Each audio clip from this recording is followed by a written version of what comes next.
Boum les gars! Bienvenue les gars, JT Box, on est ensemble. Les gars, j'ai parlé de Tyson et tout cette semaine. Là maintenant on revient à des choses plus sensées, on va dire, plus pugilistiques, plus techniques pour nous, plus attrayants. Ce week-end, il y a deux combats notamment que je veux parler. Alors les gars, on va pas se lever pour regarder ces combats, certes, mais ça reste quand même des combats à surveiller. Notamment, je vais vous présenter, j'en ai déjà parlé, moi, vous savez, hein, Floyd Scofield, toute cette nouvelle génération que j'aime bien. J'aime vraiment cette génération qui arrive et je pense qu'elle va ramener vraiment du neuf dans la boxe. En tout cas, on va parler de Floyd Scofield, les gars, qui va combattre donc samedi. Et, 17 victoires, 0 défaite, 0 match nul. Ses débuts pro en 2020, donc c'est tout récent. C'est son premier 12 rounds. Donc, donc c'est bien pour lui. Il a 12 victoires avant la limite. C'est un jeune prospect que je suis depuis 2 ans, tu vois. Vraiment, c'est chez les poids légers. Je le suis aussi parce que cette catégorie elle va être dense et je vais vous énumérer des noms après. Je pense que on se dirige vraiment dans une catégorie vraiment qui va être incroyable en termes de proposition de combattants. Donc chez les moins de 62 kilos, les gars, il a 22 ans, top 22 mondial, top 9 américain. Il va combattre le 2 novembre, donc samedi à Las Vegas, contre Teles Giron, un Mexicain pas dégueulasse, top 46 mondial, top 6 mexicain. Euh, il a 20 victoires, 3 défaites, 0 match nul, 25 ans. Euh,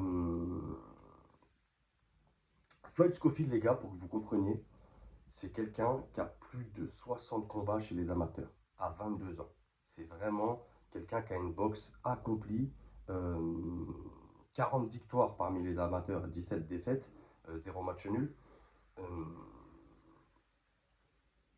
Début pro chez les amateurs en 2016, début amateur en 2016, il passe pro 4 ans après en 2020. Donc il a eu le temps de créer sa boxe, de parfaire son art. Vraiment, c'est une boxe intéressante. Euh, il est chez Golden Bun Promotion, donc c'est très bien monté. Oscar de la Hoya, il sait ce qu'il fait. Euh,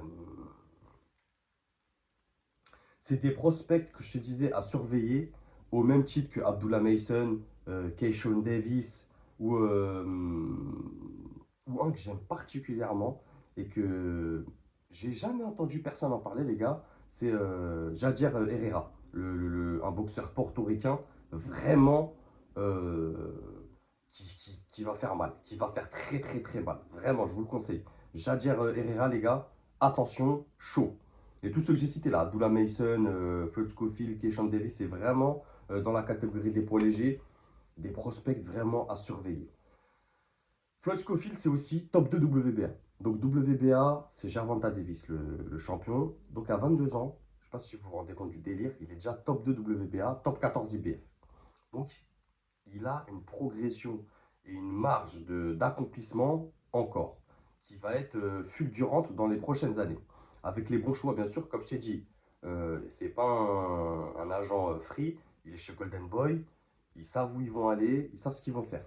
Donc il monte sa carrière tranquillement, mais futur potentiel pour devenir champion pour moi. De toute façon, quasiment tous ceux que j'ai cités là, on va avoir des guerres, les gars, dans les 2 3 années à venir, avec ces noms-là, là. Ça va être dangereux. Vraiment, on va se régaler. Vraiment. Comme je te dis, c'est une génération de boxeurs. Médiatiquement, ils sont beaucoup mis en avant. C'est des jeunes sérieux. C'est des bosseurs. C'est appliqué, qui montrent leurs ambitions. Vraiment, ils ne sont pas dans leur coin, tu vois, à faire leur boxe. Non, pas du tout. C'est des jeunes très talentueux. Avec une grande. Moi, les gars, moi, vous savez que je boxe. Quand je les vois boxer, à leur âge, 22 ans, 20 ans, 25 ans, ils ont une grande maturité dans leur boxe. Vraiment, les voir boxer et les voir se développer comme ça avec une maturité dans leur boxe, c'est très très fort. Vraiment, c'est très très fort. Floyd Scofield, pour ceux qui ne connaissent pas, je vous renvoie à ma vidéo que j'avais fait, je ne sais plus, les gars, vous défilez dans les vidéos où je parle de Scofield, tout ça. C'est un boxeur précis, agressif, un gros crochet du gauche. C'est un cardio énorme, c'est technique, c'est très fort défensivement, c'est rapide, c'est un sens du timing. Donc voilà, à suivre. Les gars, ensuite, comme vous l'avez vu dans le titre, une revanche pour un vol, on dirait un titre des Western Spaghetti des années 90 avec Bud Spencer et Terence Hill. Une revanche pour un vol parce que là, je peux pas le dire autrement. C'était tellement un vol choquant que j'en avais fait une vidéo, les gars. Je ne sais pas si vous vous rappelez pour ceux qui sont là. Oshaki Foster, donc sur la soirée Top Rank, une soirée pas zinzin. Il y a quand même Muratala chez les poids légers. Il y a Ali Félix aussi à suivre chez les poids lourds, vraiment à suivre. Mais voilà, c'est une soirée Top Rank basique. Ni plus ni moins, vraiment. On attend tous que Oshaki Foster il rectifie ce vol-là, ce grabuge. Et on sera content. Comme récemment, big up à Pierre-Hubert Djibombé, les gars, qui s'est fait voler aussi. Gros big up aussi à Mourad Aliev, qui est rentré top 15 WBC chez les poids lourds. Gros big up, les gars. Donc, Oshaki Foster, c'est 22 victoires, 3 défaites, 0 match nul.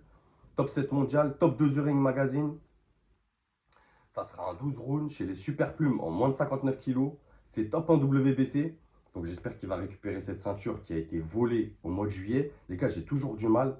Quand je revois ce combat, je me dis, il y a un problème. Voilà, tu sais, vraiment, il y a un problème. J'arrive pas à voir ce que Robson contre Cessayo. J'aime bien ce boxeur, hein, mais j'arrive pas à voir ce qu'il a fait pour aller chercher une ceinture. Vraiment, vraiment.